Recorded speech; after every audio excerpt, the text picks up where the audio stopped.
Today on Adversity to Strength, I'm joined by Jacob Hill, founder of Off Ploy CIC, a social enterprise dedicated to supporting people with criminal convictions into meaningful employment.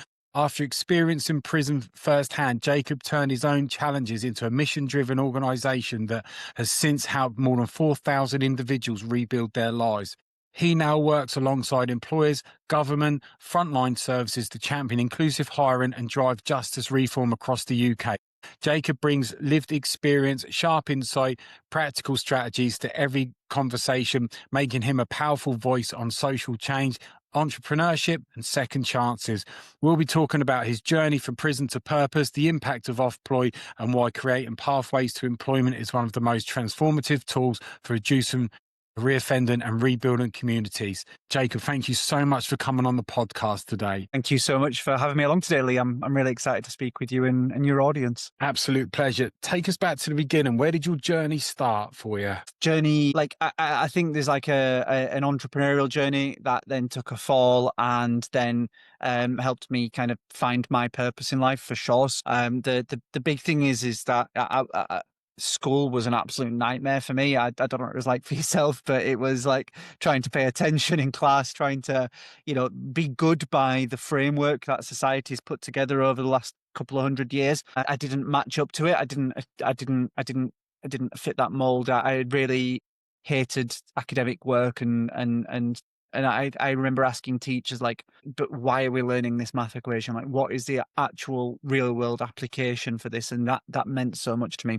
What did speak to me was entrepreneurialism, was the sweet selling, was the organizing music events for my kids in the local area and recognizing that. And I thought it was that I could make money from all of this. But I look back and it was like creating something from all of this. Like I had to work harder at it, but I was doing something on my own rather than just following this kind of sausage factory of like production of it all. And I don't knock academia, by the way. It's just that's what I felt, and it feels horrible when you don't fit in it.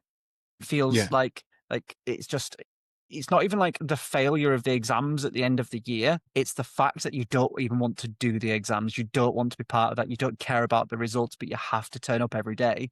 Otherwise you get punished. So that was, that for me was like really interesting around kind of like looking back on that. But entrepreneurialism just lit me up. It just absolutely, I loved it. I loved creating something from nothing.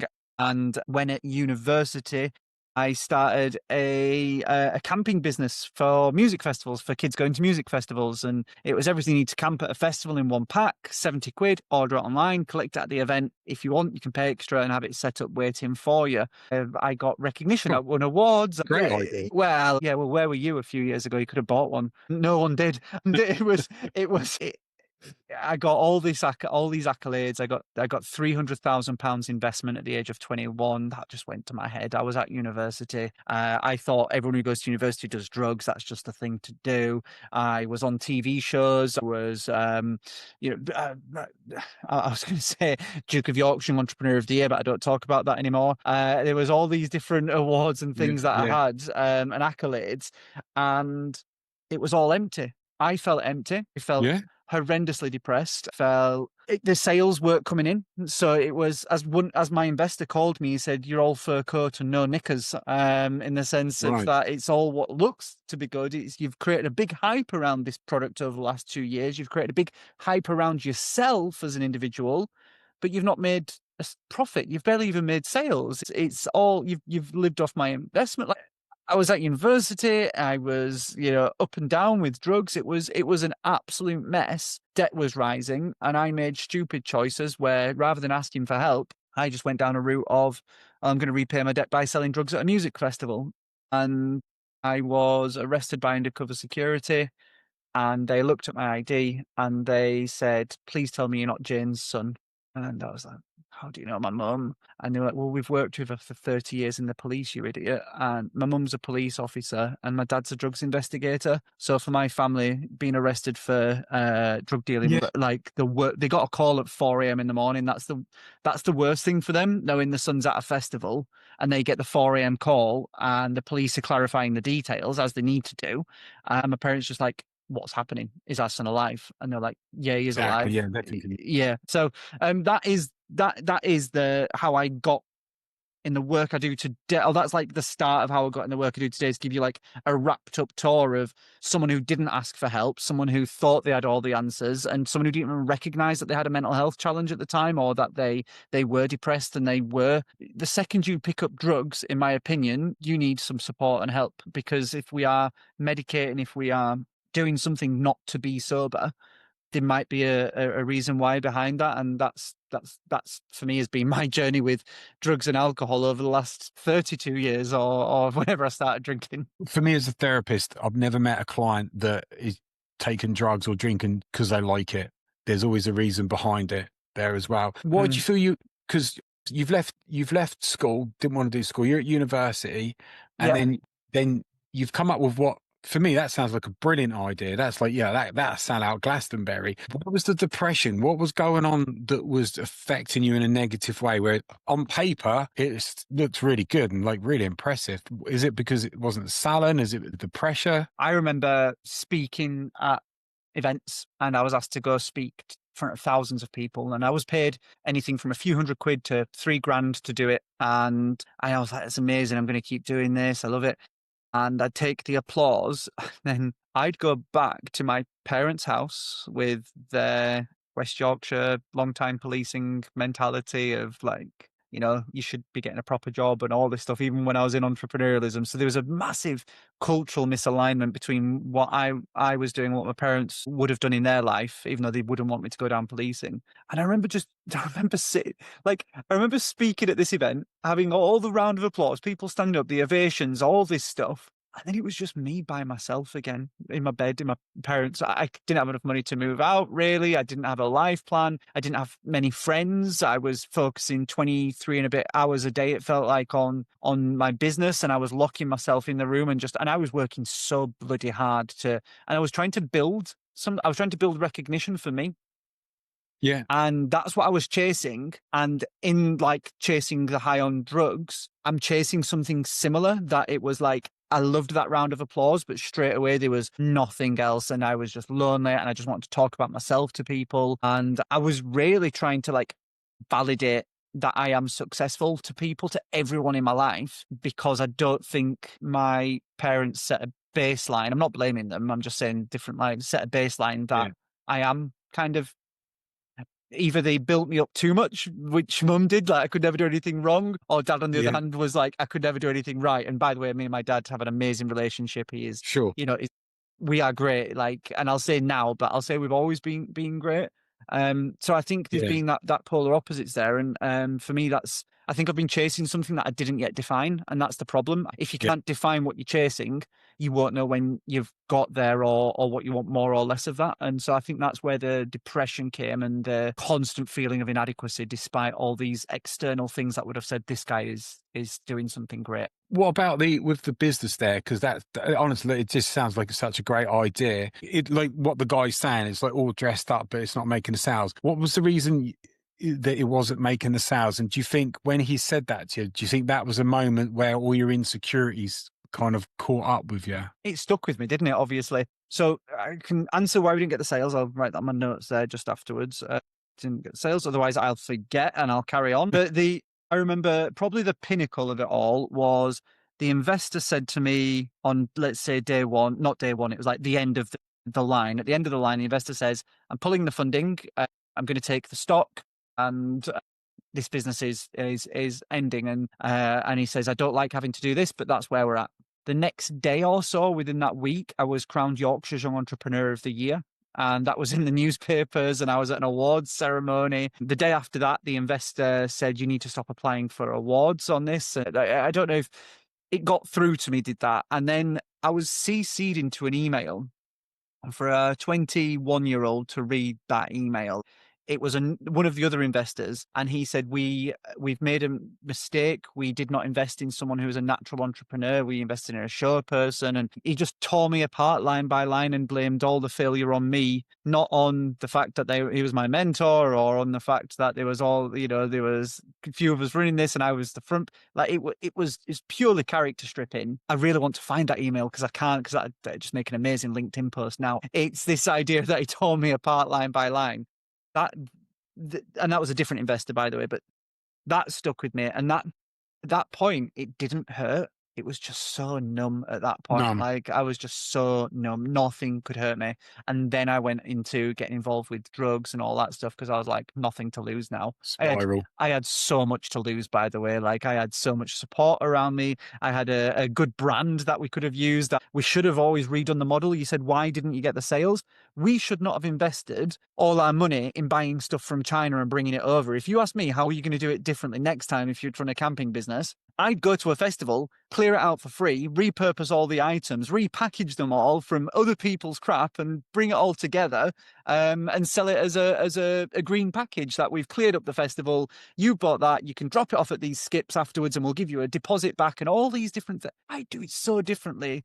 I wouldn't make a stock-based business. I would find a way to kind of prove demand. And I'd have taken that 300 grand and put it all into marketing and festival sponsorships probably. But you live and learn. All too much, too little, too late, unfortunately. So why didn't it work? I think we had a good business, but we didn't have a sharp sales process. Right. Yeah. But you would think that you've got like the investors in there with a lot more experience, knowledge, they're mentors, they might be able to have dealt with that for you. End of the day, you're only 21 and you're a kid. No matter how entrepreneurial you are, you're still going to have a limit to your knowledge and experience, really. We missed out on having a real website person. We spent 15 grand on our website, and we spent 3 grand on a little animation of me that where the mouth moves like that. And I'm just like, now, like, imagine if I had 15 grand for a website now. I'd be on Shopify, I'd be on pay-per-click search engine optimization, conversion rate optimization, and I'd be listing products on a made-to-order basis, preferably a digital product. Yeah.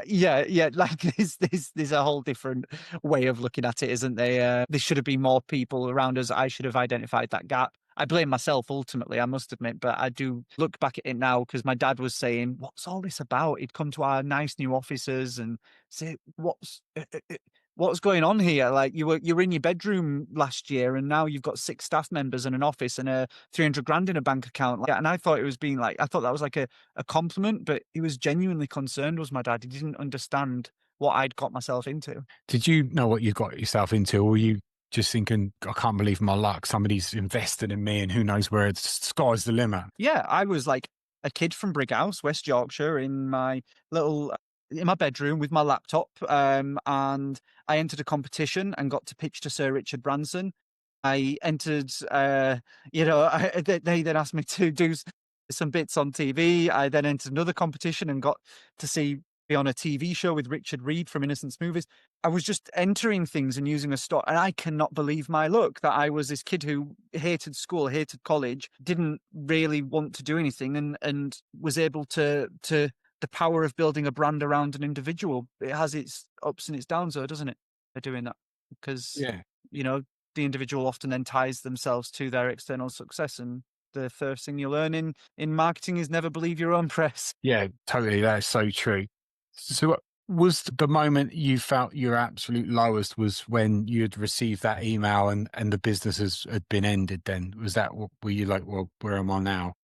That was the numb side, and then we even found a few ways out for the business, but I had another option, a backup option, which was, I'm going to go down this drugs route. I'm taking drugs. I know dealers is probably a way that I can make some good money out of this, quick money out of this, and I'll be one of those smart ones, that doesn't get involved. And I was actually inspired at the time by all the drugs films, and I just want to say, anyone that like gets a little buzz from those drugs films, always blank out the end for some reason. You blank out at the end of Blow, the film, that Yeah. the guy's in prison Prison. Yeah. by himself without his family visiting. Breaking Bad, he lies Yeah. in his own blood right at the. Sorry if anyone's not watched these films, I'm ruining everything Yeah. for you. But it's the idea that the end never works out for Look, anyone. the end of the Goodfellas, the end of the Goodfellas, the end of Every, Casino. everything American made, Yeah. all of them, death and prison. Yeah. Narcos. The Colombian one, which one do you want to choose? It's the same ending. Death and prison, and sometimes not just death for you, Yeah. death for your family, death for people around. And I'm just lucky I'm not dead based on the route I was going down, not because I was there involved with the highest and most dangerous people, but because anyone can just pull out a knife and slash you. It's not all about like this organized crime and bumping off your competition. You're dealing with your people who are all in a rubbish place in life. The drugs community, if you want to call it a community, it's not as if it's organized. People, as you said at the beginning of this, salvaging something. They're salving something. They're trying to the hole that's it's not an MDMA sized hole. Unfortunately, it's not going to fill it up. So that was numb to all that. I'd say my lowest point was the arrest and the prison cell, and that for What me about, was what yeah. about, what about explaining to your parents when they said, what's going on here? And you're like, yeah, you know what? They didn't say what's going on here. My mum specifically said, "Why have you done this to us?" That I mean, Right. those words they cut, obviously. Going back a step, I Yeah. was in a prison cell for 20 something hours, poor me. I was given a blanket, a cup of tea, a sandwich. I remember crying when they offered me a sandwich because I was like, why are the police not kicking the heck out of me? And, why is all this happening? And essentially, I was a person in their custody and in their care. I don't tell this story often, but I promise you, it was the first time I ever took MDMA. And then I got arrested whilst on MDMA. So for me, like, my entire world was like before I was doing other drugs and all that's fine, but it was and then I'm there coming down in the back of a police van, like what has gone on? Like that moment when you're like, I didn't do it because I was on drugs, by the way. I consciously went into this. I consciously, when I was sober, was like, had a plan. I don't want people to think that I'm using it as mitigation, being like, oh, I Yeah, went, yeah, I was in a messed up state. I wasn't. I was intentional with my actions, yeah, yeah, but having that whole experience, that was a pretty low point. And I remember just like in the cell crying, saying, I just want my mum. And I didn't want my mum before that. I didn't want anyone's help. I was at university. I was saying to everyone, like, I don't need any help. I was in my uni apartment by myself, not really calling my parents, not doing anything, just really just going into my own little world by myself, turning everyone away that I could, like really, really kind of rejecting life and society for whatever reason, be it the thought the fame was going to my head with the business, or be it I thought I didn't need them. I don't know what it was, but explain to my parents. How lucky I was to be able to explain it to my parents is what I think, looking yeah, back now. They were the first people to pick me up from the police station. And that just was my first sign of privilege. I didn't realize it, and that I would see many more signs of privilege. That when I went to prison, they were the ones standing next to me in the court. Like I was in the dock and they were there when I went to court. So when I went to prison, they were the first people that I put on my phone pin so I could call and hear a familiar voice. They were the first ones to visit me every 2 weeks in prison. They were the first ones there sending me money in every 2 weeks, sending me cards, sending me, being there as soon as I was released. There was people who'd never had a visit, never had family, never had parents, never had this, and they did heroin outside the court. I found out you could smoke heroin whilst I was in prison. I didn't know this. I didn't do it. But this guy smoked a massive hit of heroin before going to court because he knew he was going to get sent down, wanted a hit. And I remember being in the catacombs of Armley Prison in the waiting room, this guy shaking in some real raggy clothes. He'd just come off the streets. And I was like, why are you shaking? I've just done a massive hit of heroin, just been in court. He's like, and I'm like, and there's me who's been like sober with going through cognitive behavioral therapy and really planning my life, saying, okay, I'm going to approach prison with my head on. And I can't believe like the privilege I have and had compared to almost everyone in that prison. And yes, it was hard for my parents to hear it. They'll now tell you it was one of the best things to happen to me. But yeah, yeah. how lucky I was to be able to do that. Even So, I wish I'd have had that chat before all this happened, to be honest. yeah, I wish it didn't take all that to happen, yeah, it's I recently had on the actor Lilo Brancato, and he was obviously from Bronx Tale and stuff, and he was saying when he was sentenced to prison he got 10 years, and it wasn't until he was in prison still on heroin that somebody spoke to him, and he's like, you know what, I'm going to change now. It took him to It that happens now. long. It happens now. Yeah, Like for anyone yeah, oh, listening, absolutely, yeah, for yeah, anyone listening, it's not tomorrow. It's not after this bottle finishes. It's not after this pack of cigarettes done. It's now. yeah, It's now. yeah. With That's yourself, so what was your like mindset going into, because you've got a face call?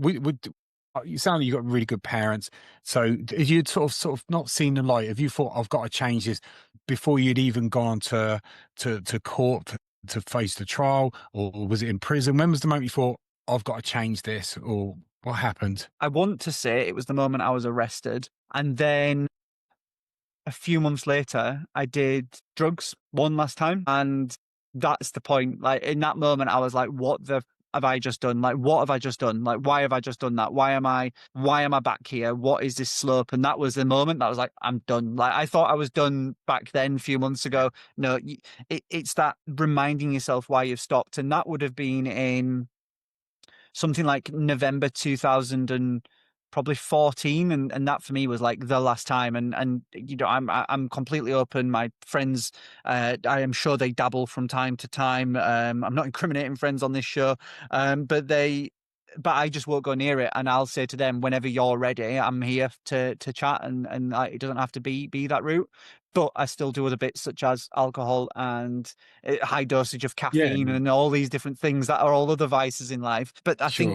I think that was like, for me, that was like, the arrest was like, I never want to, like, that was enough for me.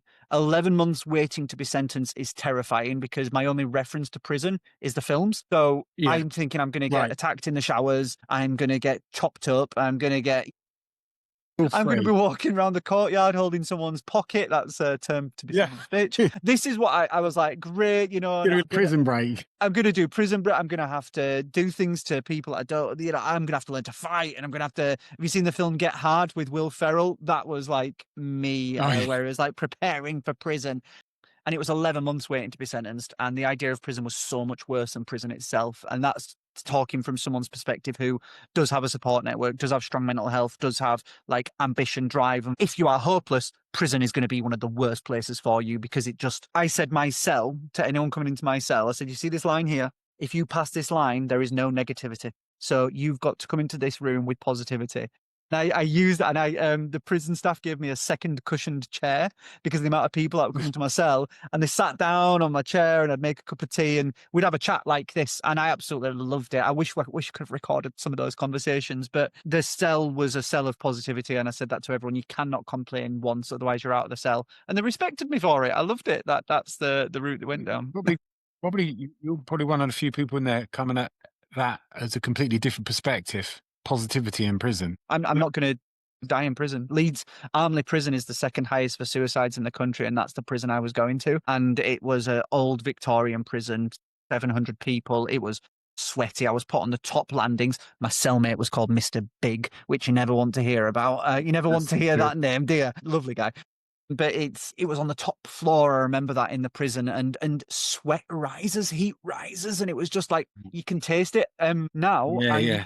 I don't go back into prisons. I don't tell my story in prisons. It used to be very powerful. It used to be good for prisoners to hear, but my anxiety in that environment is crippling, and I cannot believe I survived. I can't believe that for 9.5 months when I was in there, 294 days or 42 weeks, I got through it, and the weight lifted as soon as I was home. And I didn't know I was holding So, it. I didn't know I was yeah, like this. I've not been to prison, but I can imagine it's unbelievably stressful. I mean, what's your, because you're a guy that your brain's probably going, what are we even doing here? So when you're sentenced and Yeah. then you're in prison and then this is your cell and yeah, I'm making it sound like a movie. The door slams shut. What's going through your mind? Is Mr. Big going to want sex? First thing, like, genuinely, I'm like, especially the guy introduced me to the prison, the prisoner, the welcome prisoner. Like, hi, welcome to Armley. He's called Brummy. I remember him. I don't know what his real name was, but it's from Birmingham. And he was like, Yeah, he looked in my cell door and looked at me and went, oh, mate, your cellmate's massive and he likes young looking men. Like, you are his type.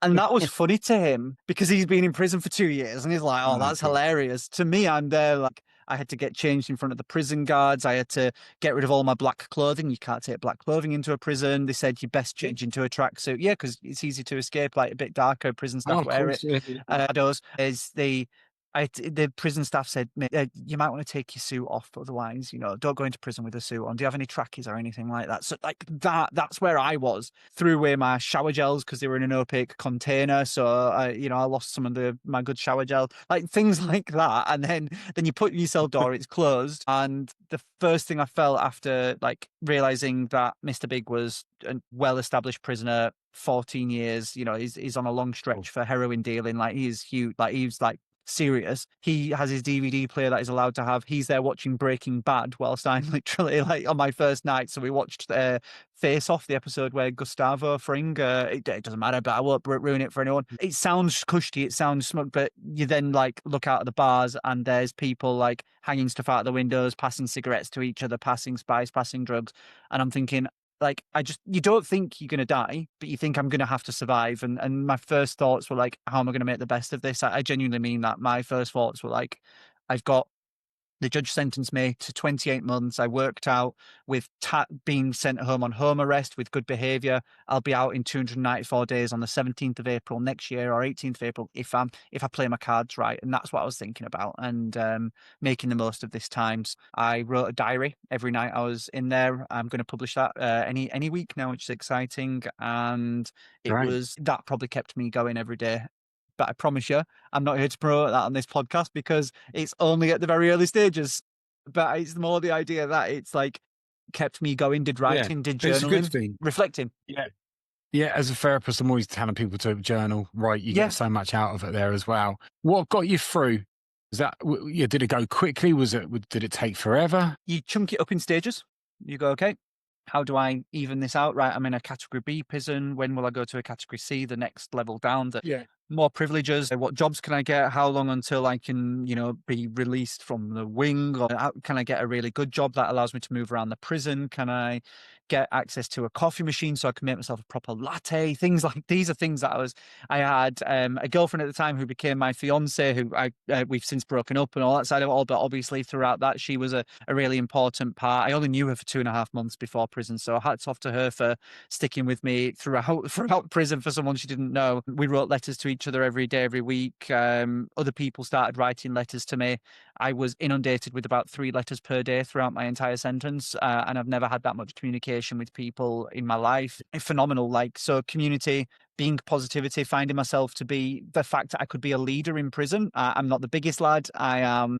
I can use charisma, I can use a bit of intellect and all that, fine. But to realize that, like, the stories, the people, there's there's so much community no matter where you are. Be you feel you're at the lowest point in your life and you feel you need to go to AA, or you feel that you need that mental health support community, friends to talk to. There's so many people who are going through such a similar thing, and we were all in that situation together. Prison is a metaphor for mental health, for addiction, for everything. It is an environment that no one wants to be in ultimately, and it's constrained. It's got walls. It's got all of this side of it all. It's a lot easier than addiction is prison. It's a lot easier than a severe mental health challenge and depression. I will say that. It just doesn't help that people in prison also have those piled on top of that situation. So yeah, finding community was a big thing for me in all of that. So obviously you kept yourself busy there. What were you thinking of, what am I going to do when I get out? What's my life going to be like? Were you making plans? Because you obviously had plenty of time. Yeah, for sure. So I didn't come up with the idea for Off Ploy, the organization I've started since, till probably month 3. And it was going to be a recruitment agency for prisoners originally.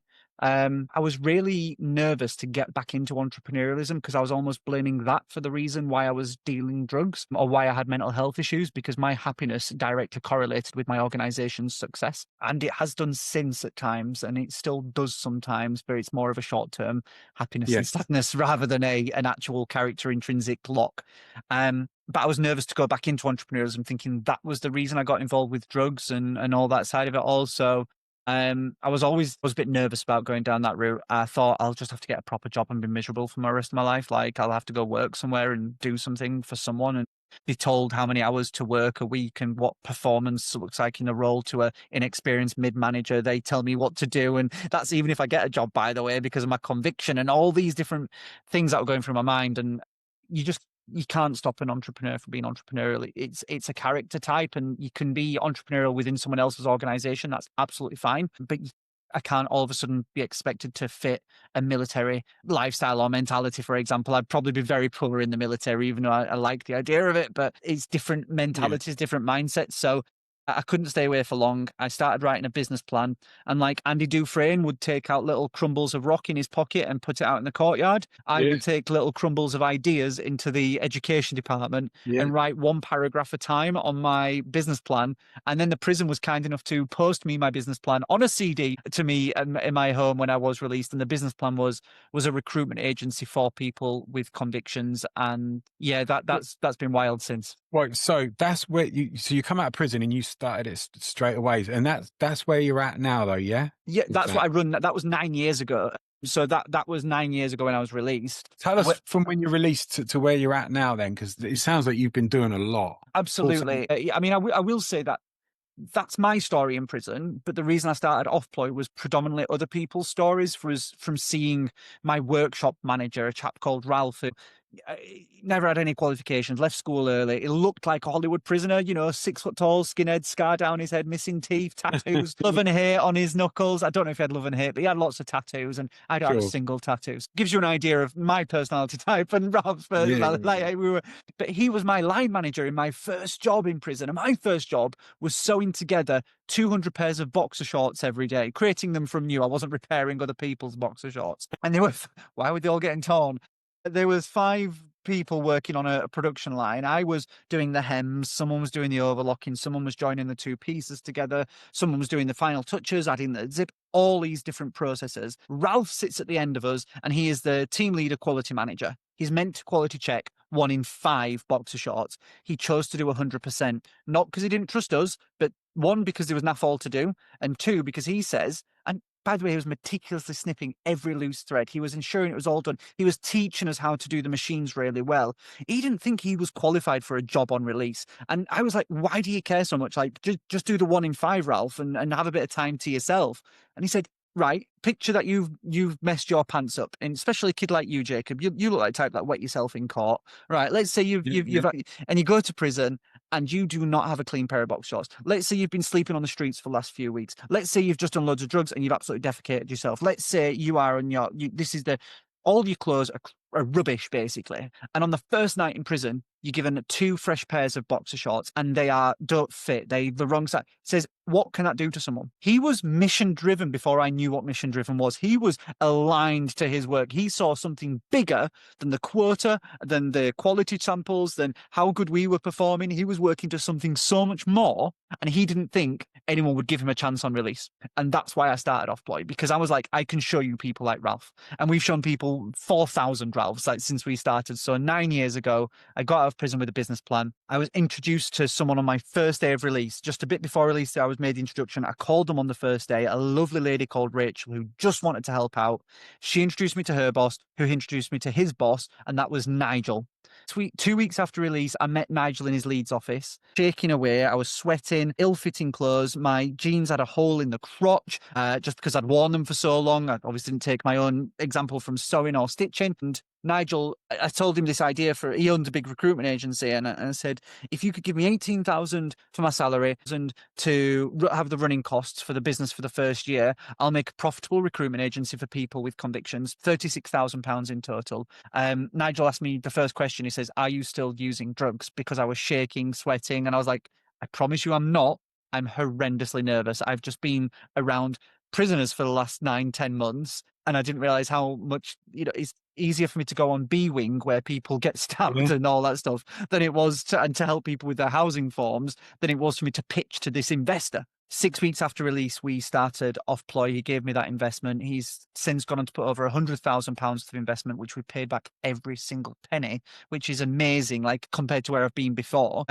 That was 6 weeks on. Then we went for our journey. I mentored 14 people in my first year by myself, then started to hire a team of people. Then we won a government contract, and then we won 2, and then we expanded from Hull to Leeds, and then now we serve the entirety of England and Wales, and we have a team of 20. Most people have been through the criminal justice system. We've supported over 4,000 people, and we get to meet some incredible humans every day. We do not just support people with convictions now. We help families in debt. We help people with mental health challenges. Anyone at risk of offending will be referred to our service by certain government departments, and our amazing team of mentors will help them overcome that immediate challenge and work towards a bigger goal. And how lucky I am, how privileged I am that I get to do this work, and we just keep growing because unfortunately there's demand for a service, but also that we know how to make a sustainable service. It's great what you're doing. It's amazing there as well, because and to have that investor there, because that investor really gone, why would I want to do that?